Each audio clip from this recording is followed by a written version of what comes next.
Le damos la más cordial bienvenida al homenaje a la vida y obra del arquitecto Leonardo Villanueva Meyer. Continuando con el ciclo de charlas, tenemos hoy como invitada a la distinguida arquitecta e historiadora Almira Alba, que nos presentará la obra del arquitecto Leonardo Villanueva en el Casco Viejo.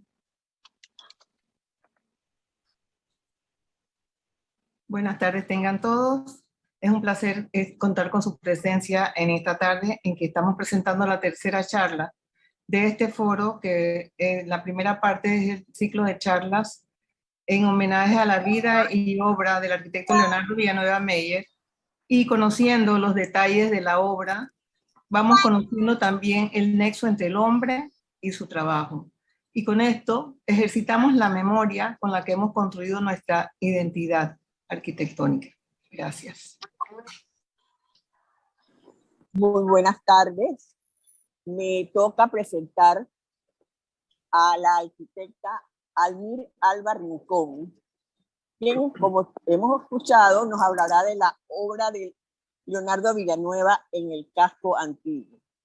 La arquitecta Alba se formó como arquitecta en la Universidad de Panamá y realizó una maestría con énfasis en conservación arquitectónica en la Universidad de Pennsylvania, bajo los auspicios de una beca Fulbright.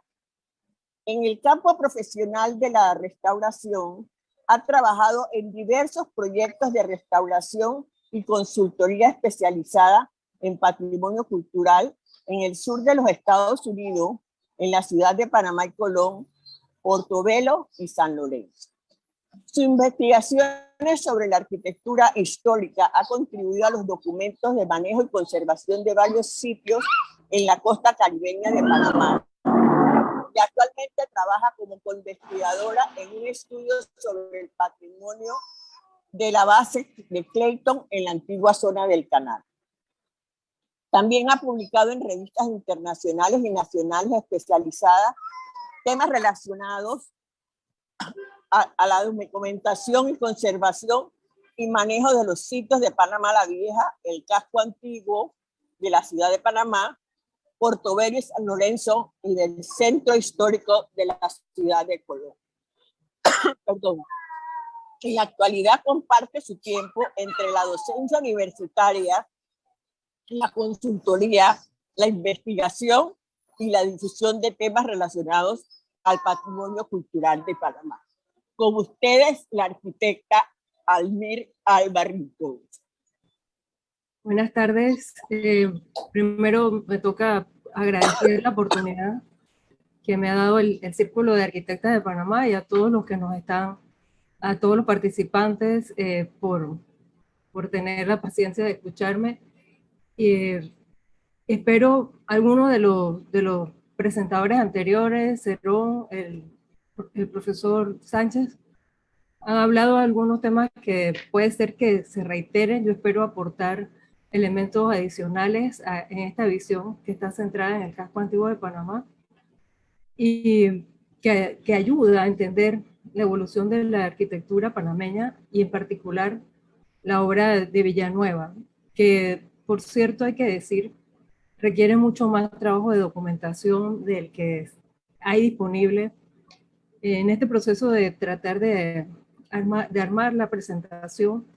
Me he encontrado con muchos lugares comunes, ideas que se reiteran, pero que no profundizan en el conocimiento ni de la persona, ni del arquitecto, ni de su obra. Entonces se requiere realmente mucho trabajo de investigación y espero pues que este abordaje que acordamos llevar adelante con el círculo para aportar elementos adicionales a ese reconocimiento de la obra de Villanueva. También he matizado un poco la parte arquitectónica con unos clips de video que nos permitieron grabar sus familiares, sus nietos y su nuera, a quienes les agradezco de antemano pues el haber abierto la puerta de su casa para llegar a esa parte más sensible, ¿no? del individuo, de la persona. Bueno, me permito entonces compartir la presentación. Me avisan por favor si se ve bien. Bueno, Como les decía, no quiero entrar en los pormenores de la biografía de Villanueva, sino centrarnos más bien en la obra, en el casco antiguo, porque otros que me han precedido han hablado de él. Bueno, así con pinceladas muy gruesas, sabemos que vino de Perú, que llegó aquí invitado por sus profesores de la Escuela de Arte y Oficio de Perú, que habían sido contratados en Panamá para que él trabajara aquí. Y estuvo trabajando en la escuela por algunos pocos años y decidió desarrollar su práctica profesional ya pues fuera de la escuela. Se casó con una persona, una señora que creo que también era extranjera, ¿no? Y formó familia aquí. Entiendo que esa es una de las motivaciones para quedarse. Y en el caso del casco antiguo hay una serie de elementos bueno, que definen su obra allí. Hay que recordar que estamos hablando de finales de la década de los 10, la ciudad era prácticamente el casco antiguo. Incipientemente había aparecido el barrio de la Exposición y el proyecto el primer, no es el primero, pero el más grande proyecto que realiza en el casco antiguo es el de la iglesia de San Francisco en 1918, que lo va a catapultar profesionalmente a tener gran reconocimiento. También es muy importante su relación profesional con la familia Arias, cuyos miembros le van a encargar varios proyectos, así que vamos a ver quizás la mitad de los proyectos que vemos ahí de propietarios de la familia Arias. También va a ser medular que en esta temporada él va a trabajar relación con Belisario Porras, que era en ese momento presidente, y que le va a encomendar aquí dos proyectos que son por demás simbólicos para la ciudad de Panamá y para el país. Uno, la reforma de la presidencia y también de la antigua plaza de Chiriquí, que va a convertirse en la plaza de Francia. En este recuento, que bueno, hemos tratado de que sea lo más exhaustivo posible, pero se queda en las lagunas que hay de los trabajos de Villanueva, puede ser que se queden varias cosas por fuera. Hemos identificado 20 proyectos que son de varios tipos, de corte institucional, comercial, de vivienda, que elaboró Villanueva en el casco antiguo a lo largo de casi 3 décadas, un poquito más de 3 décadas, entre el 15 y 1948. No hay unos grandes baches de actividad, pero se ve está reverberando. Se ve que hay entonces 30 años de su vida profesional que casi coinciden, están muy cercanos a ese 48, a cuando él ya suspende labores más formales, porque él se va a ir a vivir una temporada larga a Estados Unidos e incluso va a ser cónsul de Panamá en la ciudad de Tucson, Arizona, en 1954. Así que quizás las últimas obras que hace en el casco viejo son también de las últimas obras de su carrera profesional. Un poco para tener una idea así sistematizada de qué es lo que hizo y una primera mirada que después vamos a ver en detalle, he hecho esta especie de cronograma de imágenes de las obras, donde vamos primero a la Casa de Lida 10, el American Trade y después el edificio de la Reformada que se hará en el mismo lugar o como un anexo, la iglesia de San Francisco en el 18, la Presidencia 21-22, la Plaza de Francia en el 23, se culmina en el 23, la casa de Enrique Jiménez, que fue un importante político de Panamá, un proyecto no concluido o no concretado del Citibank de Panamá, el 22-24, también el asilo de la infancia en el 23, el edificio de las Clementinas en 1924, también la reforma a la mansión Aras Feró en 1926, el templo masónico en el mismo año, también el edificio de Jorge Boyd en la avenida A y la calle 10, frente a la Plaza Herrera, y la casa de Tomás Gabriel Duque en la calle Sur, frente al edificio de la antigua Estrella de Panamá, en la calle Segunda, la casa de Luis Carlos Arias 10, cerca de la Plaza de Santa Ana, el edificio de Don Antonio, de quien habló el arquitecto Sánchez la semana pasada también. En la calle Cuarta, la residencia con varios apartamentos de Micaela, viuda de Sosa, que entiendo que era de ella y varias de sus hermanas. y la casa de Adolfo Arias en 1929, cerca de la presidencia de Panamá. También en el ámbito comercial, el Bazar Francés, disculpen, de cual no tengo fecha precisa, aparentemente 1930, detrás de la catedral en la avenida Central. Estancia, el Hotel Colombia en 1937-38 y un edificio totalmente diferente que hace en el 48 en el edificio Peicher. Yo tenía entendido que era Peicar, pero bueno, así aparece en los documentos Peicher en 1948. Como les había comentado, total 20 edificios en el casco antiguo que se pueden trazar con una variedad de situaciones o tipologías, usos más bien, perdón, institucionales, comerciales, un gran espacio público y 9 viviendas. Aquí en una intención como de ver cómo se distribuyen el espacio, casi que toman el casco de extremo a extremo, ¿no? Desde la plaza de Francia, en la punta de Chiriquí, y hasta el edificio de Elida 10 de Arias, el templo masónico, y fuera incluso de este mapa, que de pronto iba a quedar muy chico, lo dejé fuera, el asilo de la infancia, que queda en lo que hoy conocemos como el primer tramo de la cinta costera o el relleno del Jabillo. Ahí los he distinguido con colores según la tipología de uso, ¿no? Los que son más oscuros son los de vivienda, que son mayoritarios, y vemos que están regados por todo el casco.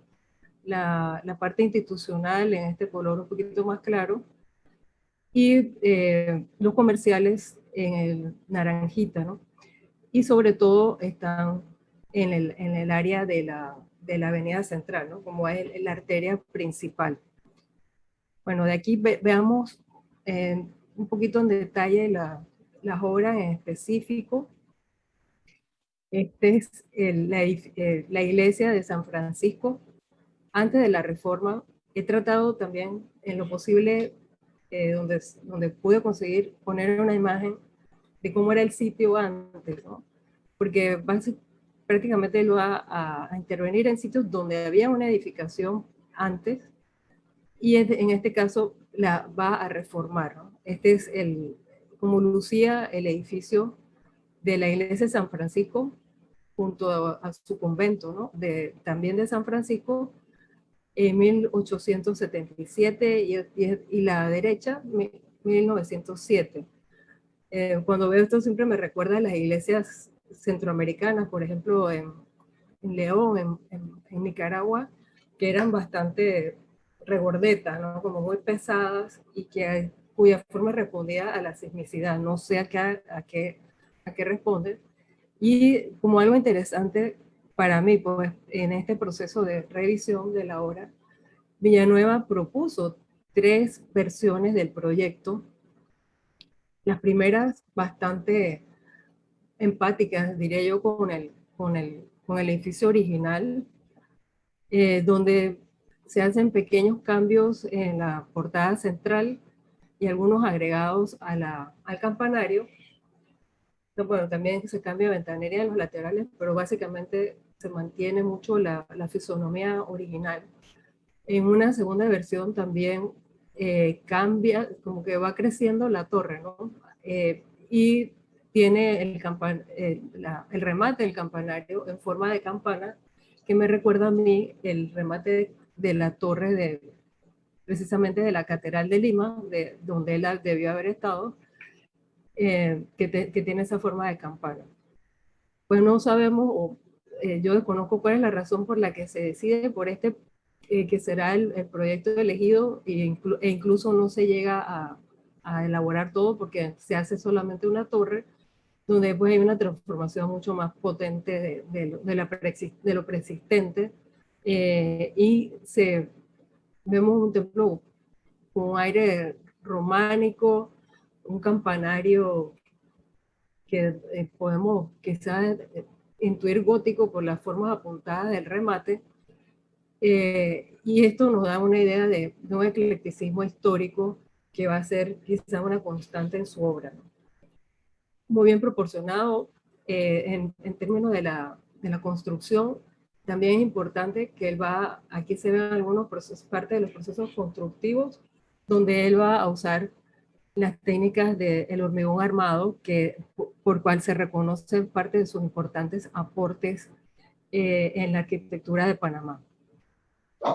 También va a intervenir la antigua contaduría, que fue el Palacio Presidencial, la sede de gobierno, desde temprano en el Casco Viejo. Se dice que desde 1674, o sea, el Casco Viejo se fundó en el 673 y ya el oidor se había hecho una casa en este lugar que después fue transformada mediante un proyecto en el 1764 de Manuel Hernández.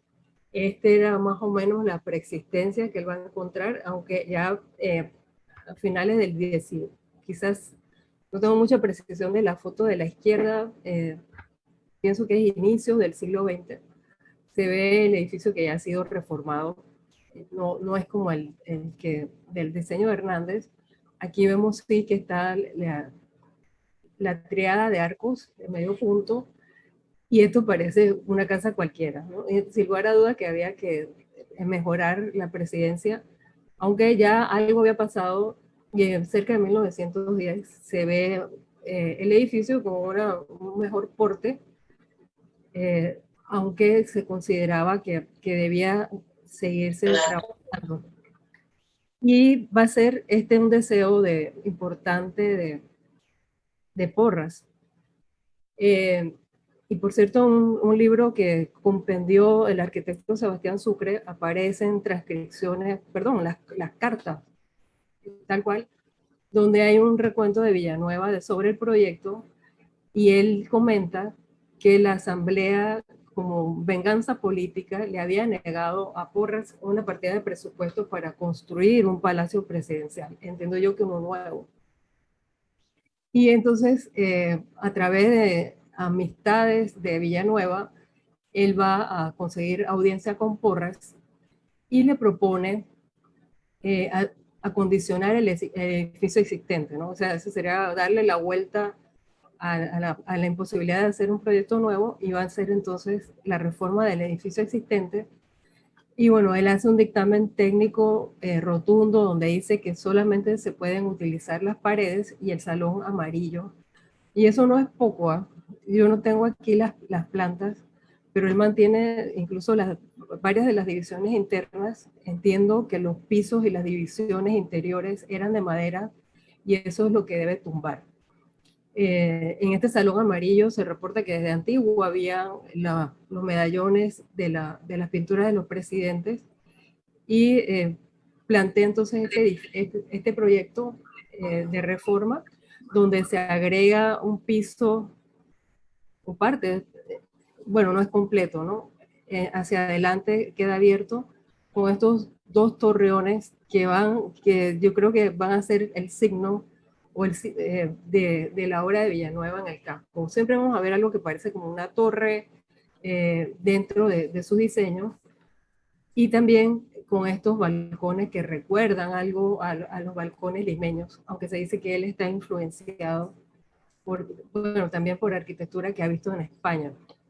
Otro elemento del diseño original que por cierto no se va a cumplir, es esta puerta cochera que tiene 3 arcos, sino que se va a hacer una puerta cochera de un solo, sin arcos, y de un solo cuerpo, ¿no? Se agregan las balaustradas, que también va a ser muy simbólico de su obra y de muchos, creo, en el casco. Balaustradas de concreto, se transforman las ventanas. Y también hay un elemento importante en este proceso, y es que se va a requerir, para completar los dineros que faltan para hacer la obra, que el Banco Nacional se aloje y se va a alojar en la parte posterior. Incluso el contrato lo va a hacer con el Banco Nacional, no con la presidencia. Algunos dibujos que me parece que también había mostrado el arquitecto Sánchez, para no redundar en eso, pues no pongo mucho, pero son muy lindos, que están en el libro de de Sucre. Y esto sería parte de los patios centrales. Hay 2 patios internos que están desde la colonia y él los va a guardar. Y el detalle de cómo quedó la entrada, la puerta cochera, que es una sola, no los 3 que habían planteado originalmente. La distribución de los espacios, si uno lo contrasta con el edificio colonial, se mantienen las grandes paredes de mampostería del interior y los patios, ¿no? Que van a ser transformados. Aquí con el patio andaluz, este es un asunto que nunca ve uno de la parte interior de la presidencia, que es un patio de luz también, ¿no? Y los grandes, aquí el salón amarillo, el salón comedor, y acá, bueno, son asuntos administrativos. Las elevaciones donde, bueno, se ven otra cosa que será característica de la obra de él, ventanas de diferentes tipos por niveles, que a veces están alineadas, por ejemplo, aquí en pares, aquí ven 2 pareadas, una individual, para generar una composición siempre muy armónica, que según la interpretación de Tejera responde a su predilección por Viñola, que comenta él que tenía un libro de Viñola detrás de su escritorio y que lo consultaba con frecuencia, o sea que mucho de su diseño tiene un corte clásico. Y aquí vemos ya el palacio terminado en el 23, y un detalle interesante es que, bueno, aunque la foto es en blanco y negro, se ve que hay acentos de color en la planta baja, en los marcos de las puertas, ventanas y en los balcones. Así que ahí no extrañaría, así como causó tanto revuelo cuando se pintó el Teatro Nacional, que puede hacer que aquí también hubo una paleta de color mucho más llamativa que lo que vemos hoy, que está todo de blanco, ¿no? Y aquí se ve entonces la terraza que, bueno, que hace destacar las torres y que, no sé, años después se llenó y ya no son las torres como elementos tan destacados como en su diseño original. Ahí vemos, contrastando, ¿no?, lo que había propuesto originalmente, lo que básicamente cambia es esta puerta cochera a la entrada. Otra cosa interesantísima es que el palacio tiene salones que evocan épocas históricas distintas. Arriba el salón comedor, que es como una especie de románico por lo pesado de la estructura de madera. También en los aposentos, este recinto que no sé, como una sala morisca, y el salón amarillo y las estancias de recámara, más como de un estilo afrancesado, y el patio de las garzas, que es de estilo morisco, o un remedo de la España, del sur de España, ¿no? Con toda su influencia morisca. También están, aquí se ve, pues, Porras en su palacio, cumplido su sueño, y al fondo las garzas, ¿no? Que son o fueron parte importante del palacio hasta hace poco, cuando parece que ya no tenemos dinero para darle de comer. Y la historia, bueno, hay unos que dicen que la garza llegó cuando cuando estaban haciendo la obra y se quedaron, y también otros que fue una sugerencia de Ricardo Miró, ¿no?, el poeta. Aquí vemos a Porras con su familia en el balcón, tomando posesión de ese espacio, pues, que tanto había añorado. Y hay una cosa interesante, disculpa, hay un error ahí, que Villanueva dice: en todo momento traté de conservar en la obra el estilo colonial. Sigo pensando que la presidencia, antiguo edificio, eso lo pongo yo entre paréntesis, de la contaduría, debe ser la residencia lógica de nuestro primer mandatario, ya que ha sido parte activa de nuestra nacionalidad desde hace casi 300 años. De hecho, es el edificio público más antiguo que aún existe en la ciudad, de una cita de Tejera, y eso me da a mí que pensar que este es un edificio que requeriría, que en otro país tendría su arquitecto restaurador a cargo, ¿no? Cosa que nosotros no hacemos. Y aquí comparto, como le había comentado, algunas de las anécdotas de la familia que tan cortésmente nos permitieron entrevistarlo.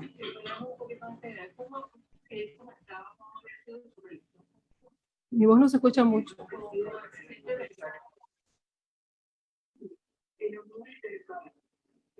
Tengo entendido que es muy amigo del consultador con mi suegro. Y así fue como le comentó la reparación, no, la remodelación del Palacio Presidencial. Entonces no era sino una casa de madera. Por lo tanto, lo que hizo fue tratar de mantener el mismo estilo y todas las cosas. Bueno, esa es la parte arquitectónica, si no la sé. Pero dice que usó eso de base y mantuvo. Pero ahí había algo que entonces para la garza. Parece que llegó una garza por ahí y se quedó. Y ahí fue donde empezó lo de la garza, que a él le pareció muy elegante, muy bonito, la presencia de ese animal ahí. Y se quedó. Ella llegó y se quedó allí. Estaba en el patio de luz. Yo recuerdo que antes de la construcción, de la remodelación, la ley, hay una ley que decía que no se podía hacer menor, entonces como un par de paredes que había que las mantuvo para cumplir con este emprendimiento. En ese momento también el Partido Nacional estaba como a punto a la presidencia. Sí, abajo o debajo, digamos. Mi abuelo me explicó que en ese momento el Banco Nacional tenía un sistema de alarma que era a través de...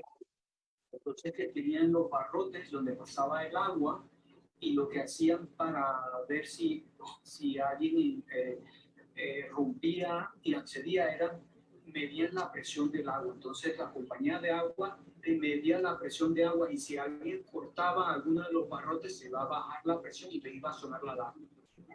Y así era como funcionaba la alarma del Banco Nacional. Él me explicó eso, ¿no? Que tenía ese sistema del Banco Nacional en esa presión. Bueno, lo cierto es que a partir de este momento Villanueva pasará a formar parte del grupo de los arquitectos que van a llevar adelante el plan modernizador de la ciudad y del Estado panameño que fue dado por Porras, porque él va a trabajar no solamente en la capital, sino también en proyectos en el interior.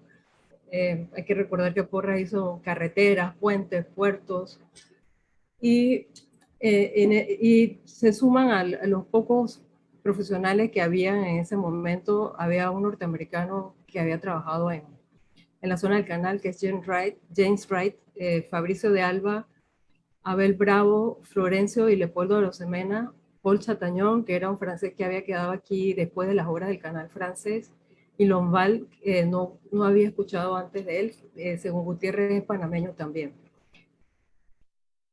Hay algo bien interesante que pues, en este proceso de investigación he descubierto yo, ¿no?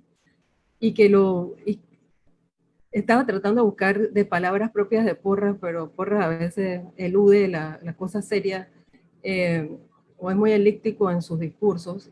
Y su nieta, Ana Elena Porras, ¿no? Que es antropóloga, en un escrito que hace del porqué de la Plaza de Francia, hace una reflexión que para mí ha resultado por demás interesante. Y no es que estamos hablando de Porras, sino que Villanueva se inserta en este gran proyecto. Y dice, a Belisario le tocó defender la integridad territorial y la soberanía de Panamá bajo un protectorado heredado, contener la expansión del enclave de la zona del canal para contrarrestar el impacto imponente y amenazador que las grandes obras de la zona del canal representaban para la ciudad de Panamá. Entiendo que, o sea, esa magnificencia de la obra del canal, por ejemplo, Balboa, dejaba la ciudad de Panamá disminuida, ¿no? Y en este contexto, expli- en este contexto histórico, explica por qué Belisario dedicó tanto esfuerzo a remozar el Palacio Presidencial, construir tan hermosos edificios públicos, el barrio de la Exposición, Bellavista, San Francisco, plazas, parques y avenidas que manifestaban la historia antigua de Panamá. Y en esto otro elemento que me ha resultado a mí súper interesante, y es que o sea, la ciudad va a crecer grandemente cuando se agrega el barrio de la Exposición, y había, además, pues de todo el intento de modernizar la ciudad, de hacer, por ejemplo, un barrio nuevo que tiene casas ya que no son del corte del casco viejo, sino casas suburbanas, como es el caso de la Exposición. Él quiso dejar huellas o hitos históricos que nos recordaran que el origen del canal iba más allá de la obra de los norteamericanos. Y va a dejar a lo largo, más o menos, ¿no? del territorio urbano, una serie de hitos que nos harán recordar ese pasado de la obra, desde personajes precolombinos como Anayansi y Urracá, que son, que bueno, Anayansi se decía que era la novia de Balboa, ¿no?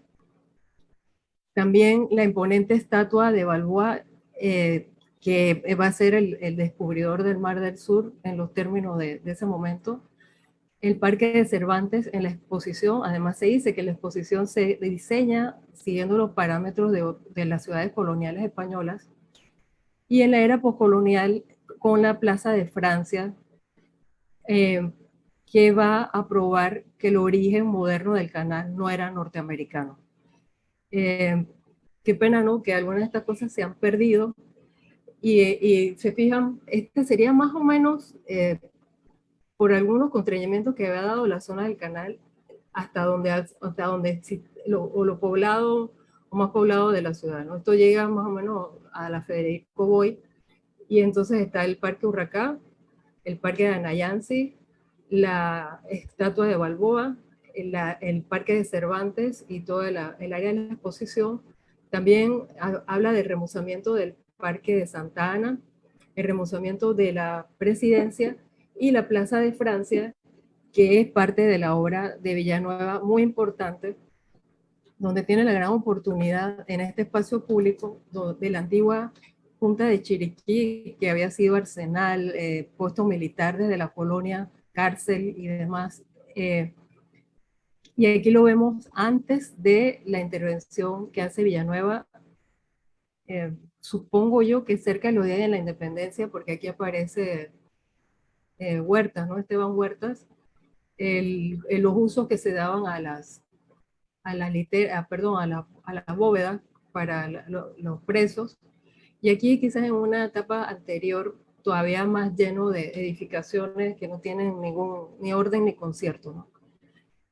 Se hace entonces una ley que autoriza la construcción de la plaza en el 20, y un concurso de diseño también, una cosa novedosa para mí, conocer en el 21, en el cual sale triunfador Villanueva, y en agosto del 21 se pone la primera piedra.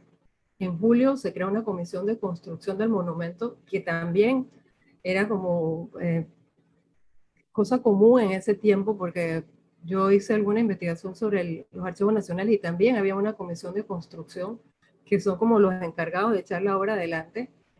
Y se inaugura en diciembre de 1923 a un costo total de $35,000. Y otro elemento que no ha tenido suficiente tiempo o no ha llegado a la fuente de información necesaria, es que el monumento no lo pagó todo el Estado. Hubo un aporte de $15,000, y entiendo que hubo una gran campaña de recolección de fondos. También hubo una importante participación de la Comisión Frank-Americanique, que es una especie de instituto de relación de Francia con América Latina.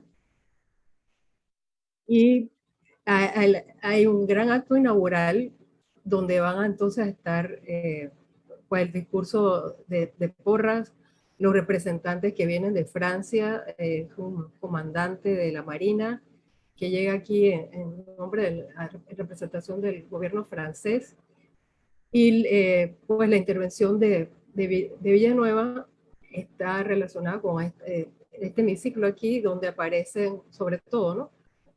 Se crea toda esta columnata, la arcada, el pórtico de arcada cubierta, y las placas que narran la historia del canal desde el tiempo de los españoles, pasando por los franceses y la obra norteamericana también. Una serie de bustos, disculpen, una serie de bustos que recuerdan a los ingenieros franceses que participaron en la obra, y sobre todo el obelisco que tiene el gallo coronando el obelisco, que representa el pasado francés. Perdón, a la nación francesa, ¿no? Aquí el gran acto inaugural, el sitio con su explanada, cómo luce unos poquitos años después, esto en el 28, y aquí hay unas impresiones de doña Edith y sus hijos sobre el proyecto. Sí, porque tú sabes que la historia del canal que está pasa por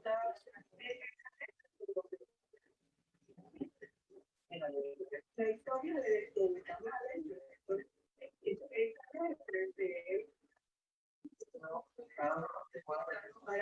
para que tenía que tener tantas palabras, pues. Y él es una letra, pero la palabra en sí es lo que a uno se Pereira, pero la letra que está allí, tenía que tener, y eso tenía que tener un determinado número de letras para que cumpliera ahí. Sí, también uno me encontró una letra con obelisco que tenían las planchas estas de bronce de la historia del canal. Entonces dice que él había dejado estas planchas de bronce que con una moneda de 10 céntimos uno podía abrirla y sacar la plancha. Entonces él me dijo que más o menos, a ver, que porque antes ahí quedaba una cárcel, y entonces él dice, pues a ver si hay un preso que es muy listo y desea esconderse, pues entonces que puede remover y se puede meter ahí abajo. Porque son huecos. Porque huecos. Bueno, aquí vemos las placas con las descripciones, y bueno, dejamos este proyecto para ver el asilo de la infancia que queda ahora en lo que reconocemos como el primer tramo de la cinta costera, junto al relleno, en el relleno del Jabillo, que se hizo en 1923, que también es un proyecto institucional, bueno, de otro corte también, ¿no? Como más serio, precisamente por el carácter institucional, y algunas alusiones a lo gótico, ¿no? Con esa almohadillado de piedra gótico y las formas de las ventanas. También, de nuevo, la especie de torreones a los lados. Otro edificio institucional es el templo masónico, que va a ser en 1926, que casi pasa desapercibido por su inconspicua localización ahí al final de la calle 13, y guarda también pues el decoro apropiado de un edificio público, y que además con su evidente estilo neoclásico, y que además coincide con el diseño de muchas otras logias. Yo estuve revisando y casi todas tienen este frente, ¿no? Por cierto, que en ese tiempo había mucha gente hoy que parece como muy extraño la masonería, bueno, y sabemos que hombres poderosos del país son masones. En ese tiempo era una cosa más, como mejor vista, y la gente decía abiertamente que era masón, ¿no? Y acá entonces, este que es un edificio importante para su acceso, ¿no? Al casco viejo, este es el sitio donde se va a construir el American Trade y Banco Arias Suero en una primera etapa entre 1917 y 20, y después el edificio de apartamentos, en la parte superior, apartamentos, y se va a llamar en conjunto La Reformada frente a la plaza, perdón, frente a la iglesia de la Merced, y del otro lado frente a la Plaza Herrera. Esta era una casa bastante antigua, de aire colonial muy fuerte, que, bueno, que quizá hoy la protegeríamos como el mejor elemento de patrimonio, pero en ese momento no era tan importante. Y aquí vemos entonces cómo es la primera etapa del, del proyecto, cuando se hace el American Trade y el banco de Ramón Arias Feró, que era un banco que existía desde, aquí dice, ¿no? 1875, y se dejan los cimientos para poder hacer el edificio en altura que vamos a ver acá, que va contando con la planta baja y el entrepiso, va a tener 6 pisos de alto y va a ser el más alto de la ciudad en ese momento, en 1920, y donde nuevamente usa elementos clásicos y esta especie de torreón proyectado que no viene desde la base, sino a partir del tercer piso, que es un elemento que se repite bastante en sus obras, y lo vemos acá atrás. También la planta del edificio es una planta en H un poco extraña, por eso se da cuenta que hay una simetría perfecta en la fachada frontal, y hacia atrás hay como una simetría un poco extraña, ¿no? Que realmente no es tan asimétrico y choca un poquito a la vista. Eh, Tiene entonces los apartamentos, es como una H, hay unos patios de luz a ambos lados, y se comunica como por una especie de puente donde se distribuyen los apartamentos, y tiene algunas áreas de servicio en ese puente, ¿no? Cosa extraña que se hubiera quedado abierto, hubiera quedado más elegante. También su proyecto para el Citibank, que hace entre el 22 y el 24, que no se construyó, y lo ven nuevamente ahí con todo el acuerdo, pues, de un edificio bancario que decía que debe dar confianza para, no lo dice él, no se dice genéricamente, que los estilos que se usan deben estar de acuerdo con la actividad, y por ejemplo uno no hace un banco gótico, sino más bien neoclásico, ¿no? Y lo que se hace es este edificio Art Deco, que fue diseñado por un arquitecto estadounidense. También otro edificio comercial es el Bazar Francés, que queda detrás de la catedral, ese espacio que hoy creo que está reformando el Banco Nacional para la Numismática, y vemos una cosa, bueno, que hace mucho, ¿no? Las dobles alturas para los edificios comerciales con mucho vidrio, cosa perfectamente apropiada para escaparate, ¿no? Y con esta esquina chaplanada de nuevo, esa especie de torreón o balcón cerrado que recuerda los balcones limeños, y el uso de la, de los, perdón, de las losas de concreto con sus canes de soporte, ¿no? Igual se repite arriba, y esto tendría un techo de teja o de zinc. El último edificio, no el último, perdón, el edificio del Hotel Colombia, que ya va a ser de forma un poco tardía, porque se ha caído el esplendor del casco antiguo, va a venir a reemplazar esta casa, que también tiene algunos elementos afrancesados, y se va a ocupar entonces demolido todo el predio, este gran Hotel Colombia, que usa, así como en términos del diseño, es bastante simétrico. Estos dos torreones, balcones cerrados, torreones con una especie de belvedere que da hacia las terrazas de la azotea, y se fijan que en cada nivel hay un tipo de ventana diferente, incluso diferentes tipos de barandas, que no era nada inusual en ese momento, las barandas de los balaustres, barandas de metal,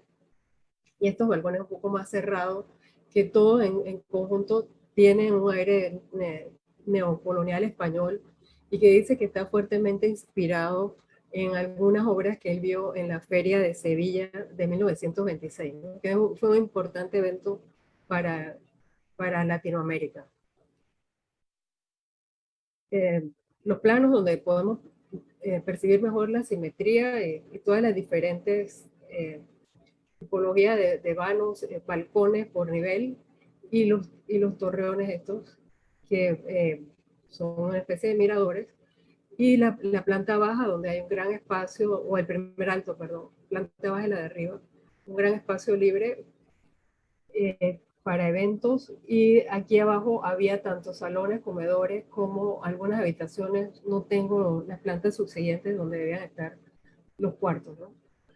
Y como último edificio que va a ser en la comercial, que va a ser en el casco antiguo, ya casi mediando 10 años, 11 años con el anterior, es este edificio Pecher, que ya es una, desde el punto de vista de la plástica arquitectónica, totalmente diferente. Se han olvidado todos los detalles de alusiones historicistas y responde más a un edificio de estilo streamline, más apropiado de la época, ¿no? También llamativo la esquina curva, pero se implanta en el terreno como se hace en el casco viejo, ¿no? De extremo a extremo con adosamiento. Vamos ahora a ver la sección de las viviendas, que corresponde a la que se dice que es la primera vivienda que hizo él.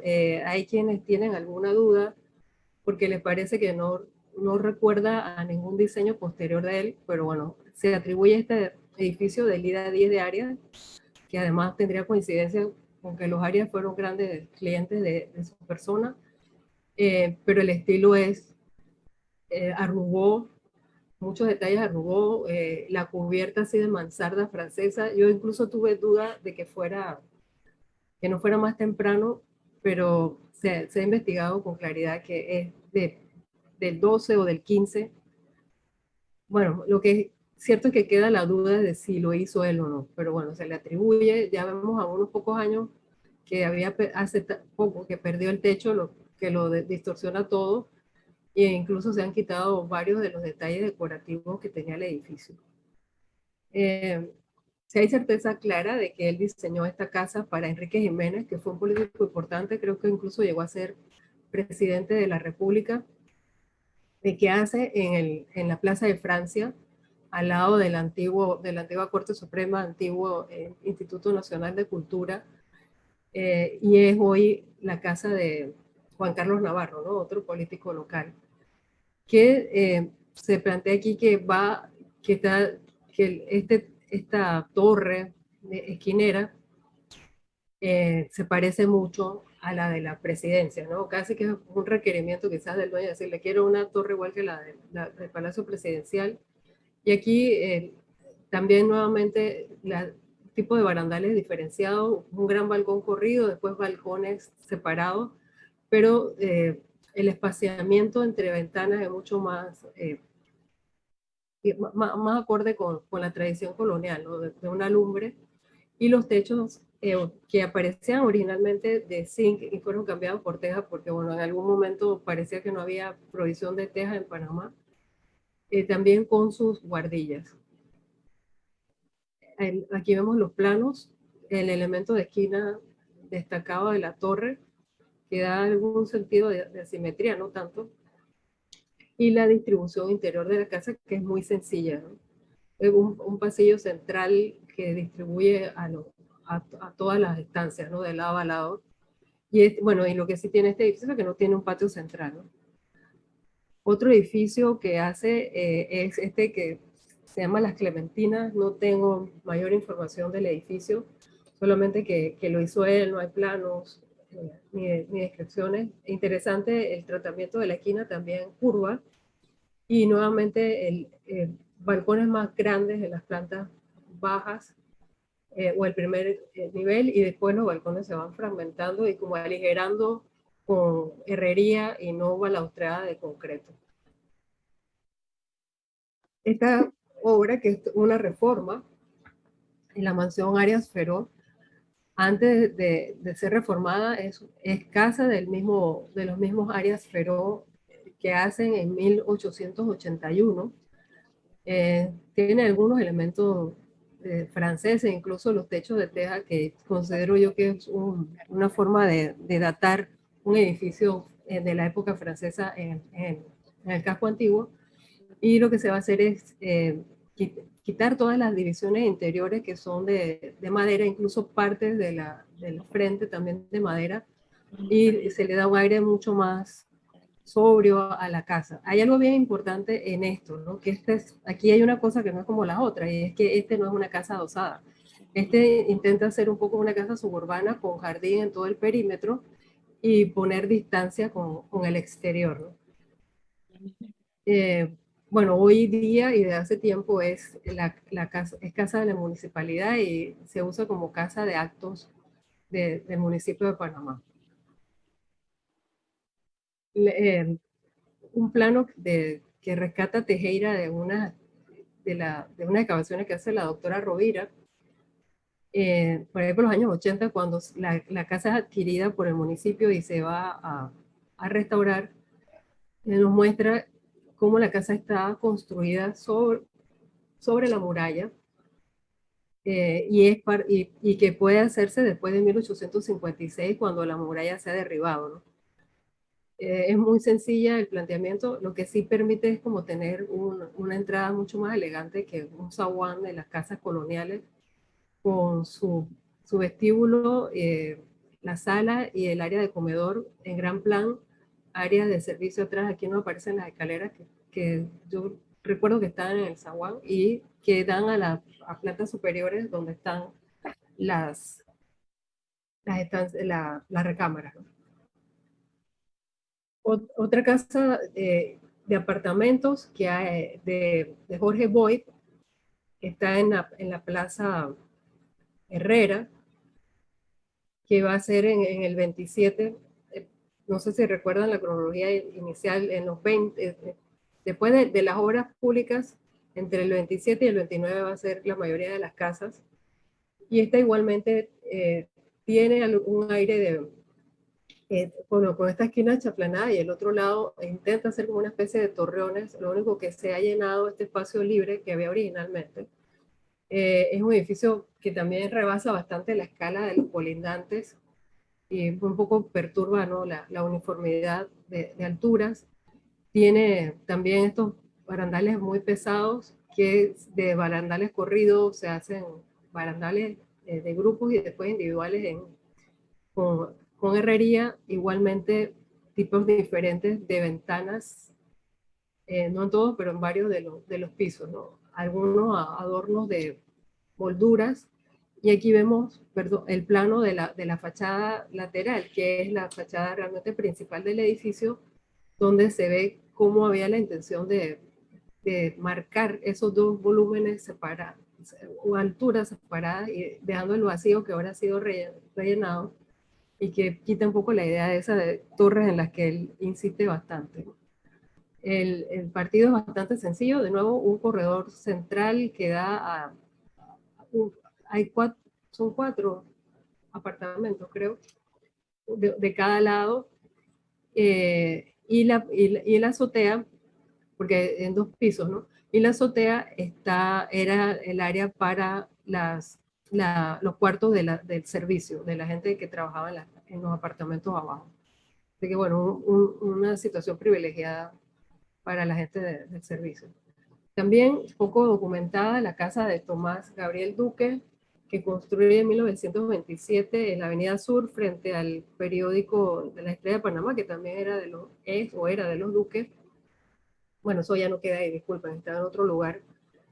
Aquí incorpora elementos interesantes, como el gran acceso para automóviles en la planta baja. No sé si han pasado por ahí, han visto la casa, que tiene espacio para varios carros. Y también más pequeña, ¿no?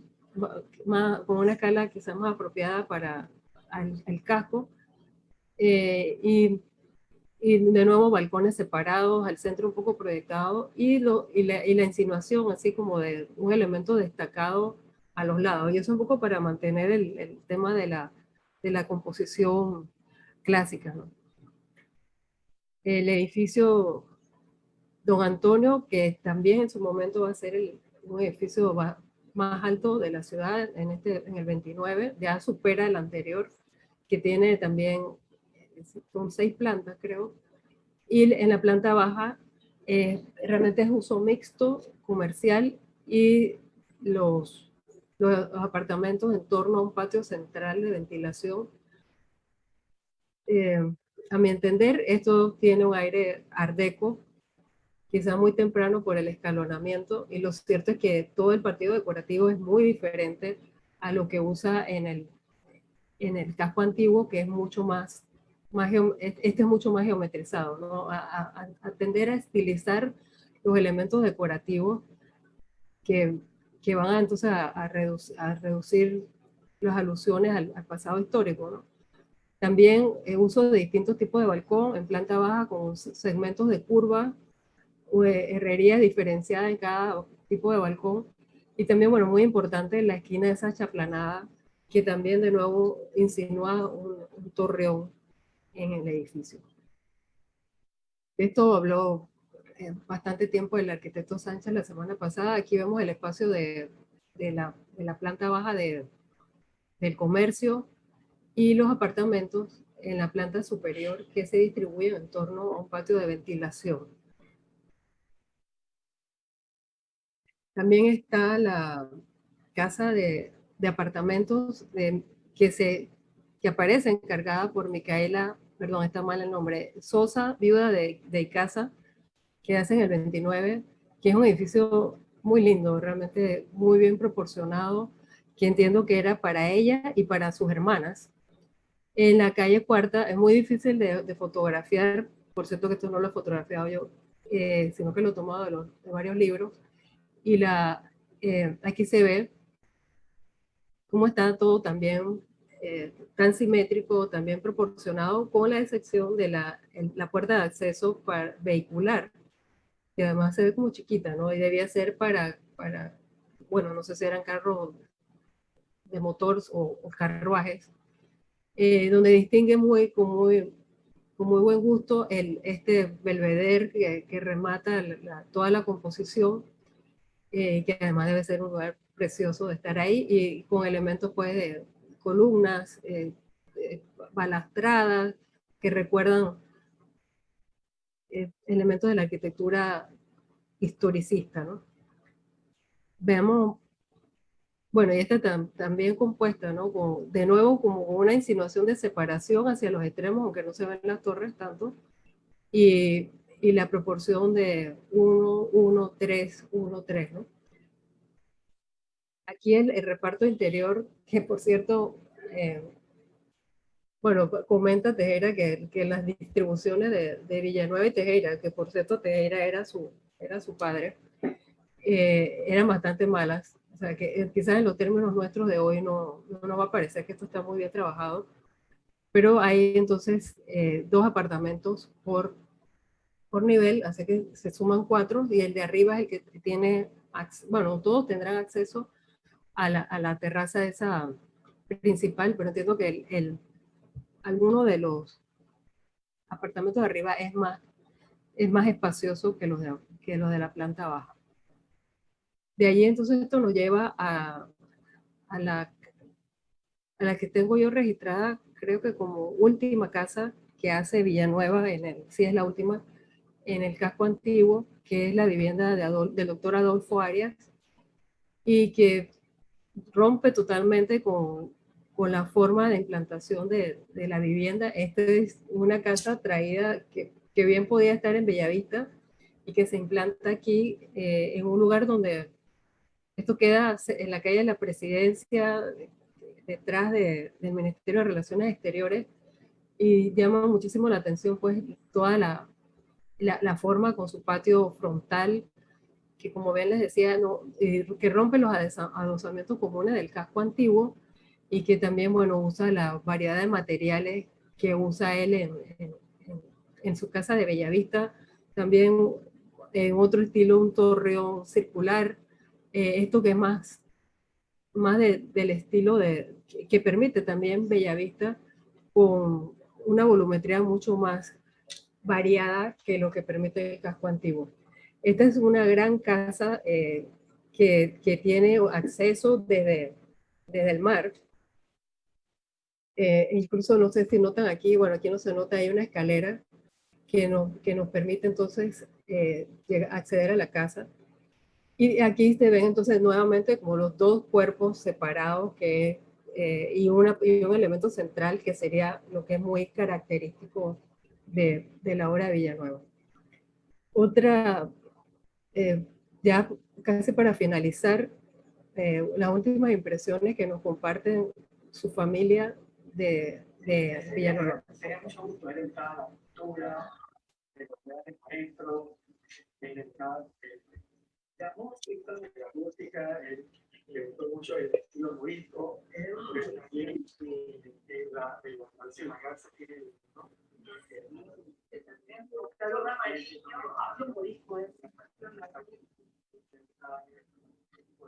Y él leía de toda clase de cosas también.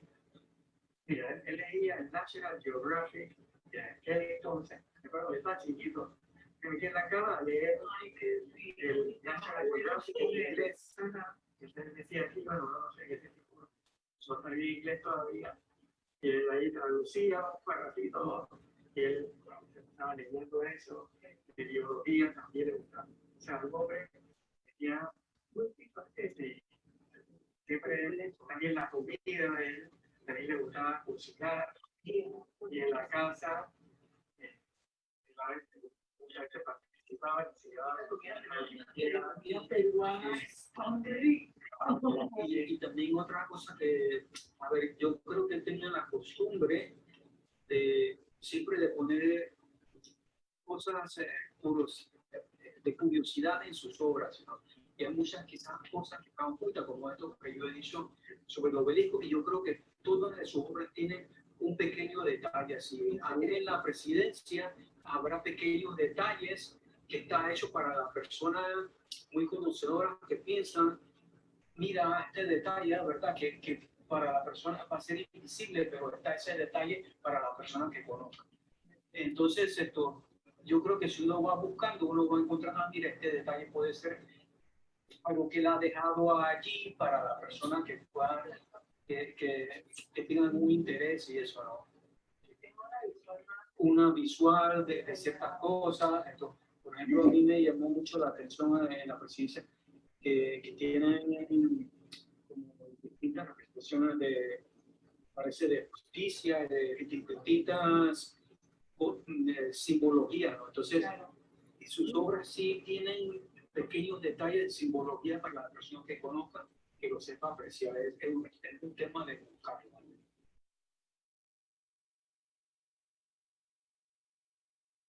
Bueno, y para finalizar ya algunas reflexiones, el conjunto de edificaciones del casco antiguo, aunque es pequeño, evidencia las transformaciones del casco, por supuesto estamos hablando de Villanueva, ¿no? En el siglo XX, inicio del siglo XX, que aún, cuando Panamá todavía estaba sumida en las tradiciones coloniales, incluye obras muy relevantes de su carrera, la presidencia y la Plaza de Francia, que por cierto no lo puse ahí, pero en uno de los clips en esta conversación con la familia nos dijeron que eran la presidencia, la Plaza de Francia y los archivos nacionales eran los edificios que él rememoraba con más cariño. Y también este paseo por el casco viejo de Villanueva nos permite conocer las varias facetas de sus edificios, ¿no? Cómo hay una actitud más, no sé si conservadora o seria ante lo institucional, los comercios con estilos un poco más ligeros y las viviendas también un poco, pero todos adaptados a los cánones edilicios del casco antiguo, ¿no? Y otra cosa que me quiero llamar la atención, que sale del ámbito de lo que he visto en el casco antiguo, es que está pendiente de definir con claridad la cantidad de obras que ha diseñado Villanueva. En las cosas que yo he leído hay una insistencia en una cifra de 1000 o más de 1000 obras que a mí me parece imprecisa y hasta poco probable. Porque, por ejemplo, grandes arquitectos como Frank Lloyd Wright hizo 650 obras de las que no construyó todas. Así que ese para mí es un vacío de información. Y también es importantísimo documentar toda su obra para poder mesurar el impacto que tuvo su trabajo en la ciudad. Yo creo que él es uno de los grandes promotores de ese estilo que damos a llamar bellavistino.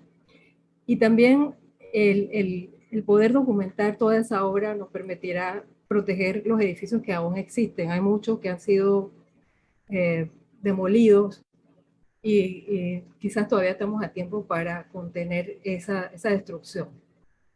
Por demás está decir que mi agradecimiento de todo corazón a la familia Villanueva Moreno, a la señora Edith, que ha sido una gran promotora del conocimiento de la obra de su suegro, a su nieto Álvaro Villanueva y Juan Carlos Villanueva, que abrieron las puertas de sus casas para que pudiéramos tener esta conversación.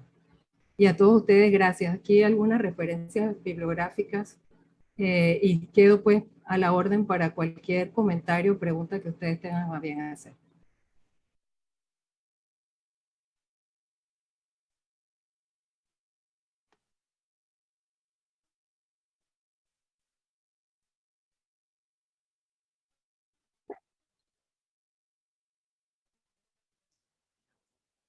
Excelente charla. He escuchado esta arquitecta Almir, para poderle hacer las preguntas a la arquitecta.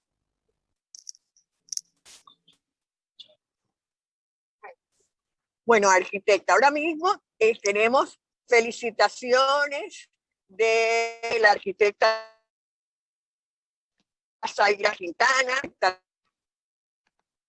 Mira, excelente presentación y análisis de la obra del arquitecto Villanueva. También teníamos, dice, me gustaría saber cuál considera usted ha sido el más significativo aporte arquitectónico y cuál la obra más emblemática de su prolijo trabajo. Contesto. Sí, sí, arquitecta. Ajá. Bueno, él tiene varios aportes importantes porque él viene a formar constructores y arquitectos en la ciudad. Yo creo que eso no es lo que se ve en su obra, ¿no? Pero él va a formar los primeros arquitectos panameños. Está el propio Tejera, Prado y otros nombres que se me escapan ahora. Y también va a formar buenos constructores y va a introducir el sistema de hormigón armado en la construcción en Panamá, cosa que es importantísima, ¿no? Yo creo también que él va a tener una importante influencia en esa definición de ese estilo bellavistino, que a mi entender yo lo consideraría como un sello de una búsqueda de una arquitectura local que represente a la nación, aunque, bueno, no sé si ustedes saben que eso se empieza a desarrollar, esa tipología de neocolonial español en Estados Unidos y va a permear por toda América Latina, pero que tiene unas variantes locales, pero que además uno puede asociar más con el pasado histórico, ¿no?, del país, ¿no? Yo creo que esos son parte de sus aportes. Y bueno, basado en las palabras que nos han dicho su nuera y sus nietos, los edificios que él más apreciaba, yo creo que son sus aportes más importantes, la presidencia, el espacio público de la Plaza de Francia y los archivos nacionales, o sea, la obra institucional. Eso tiene también todo un componente del significado que tiene el edificio público, ¿no? Y quizás por eso lo valoramos, porque tiene casas preciosas también, tanto en el casco viejo como en Bellavista, ¿no? Pero lo público pesa. Arquitecta, perdón, arquitecta, pueda continuar. Ya. Ok. Tiene felicitaciones de Álvaro Villanueva, Gracias. de la arquitecta Carla López, quien la felicita y le dice que es excelente e interesantísimo lo que acaba de escuchar de usted. También del arquitecto Rómulo Cerrón Calderón, de la arquitecta Linet Yanisté,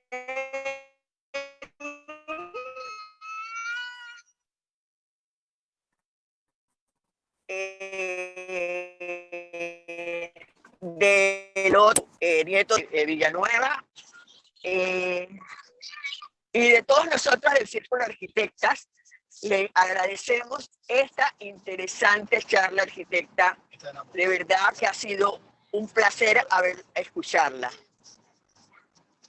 Bueno, Y me con alegro esto muchísimo. entonces cerramos la tarde de hoy del foro de la vida y obra de...